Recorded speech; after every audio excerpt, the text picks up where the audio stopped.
খুলনা নগরীতে চলাচলের জন্য হাজার কোটি টাকা ব্যয়ে নির্মিত ফুটপাত কোনো কাজে আসছে না। নগরীর ৩১টি ওয়ার্ডের ২ সহস্রাধিক সড়কের বেশিরভাগ ফুটপাত এখন ব্যবসায়ী, হকার ও স্থানীয়দের দখলে। নগরবাসীর অভিযোগ, প্রশাসন, পুলিশ ও সিটি কর্পোরেশনের উদাসীনতায় ফুটপাতগুলো দখল হয়েছে। শহীদুল হাসানের প্রতিবেদন, জানাচ্ছেন তাহসিন তারিন।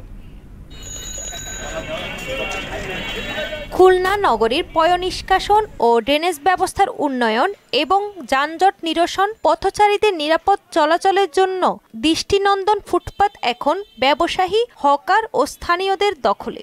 হাজার কোটি টাকা ব্যয়ে নগরীর ৩১টি ওয়ার্ডের ২ সহস্রাধিক সড়ক দখল করে গড়ে উঠেছে অস্থায়ী বাজার।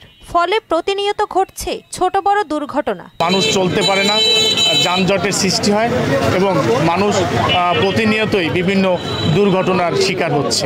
আমরা দেখি যত্রতত্র যেখানে সেখানে বাজার বসে যাচ্ছে এবং যান চলাচলের অসুবিধা হচ্ছে, সাধারণ পাবলিক হয়রানি হচ্ছে। এদিক দিয়ে এই গাড়ি চলে আসতেছে, ফুটপাতের জায়গা নাই, রাস্তা নাই, আমরা কোন দিক দিয়ে যাব? অনেক অসুবিধা। পুনর্বাসনের ব্যবস্থা করে বৈধ বাজার করে দেওয়ার দাবি জানান ফুটপাত ব্যবসায়ীরা। জায়গা নেই কোথাও, এই জন্যই পেটের দায়, ছেলে মেয়ে খাওয়া দেয়, এই আর কি।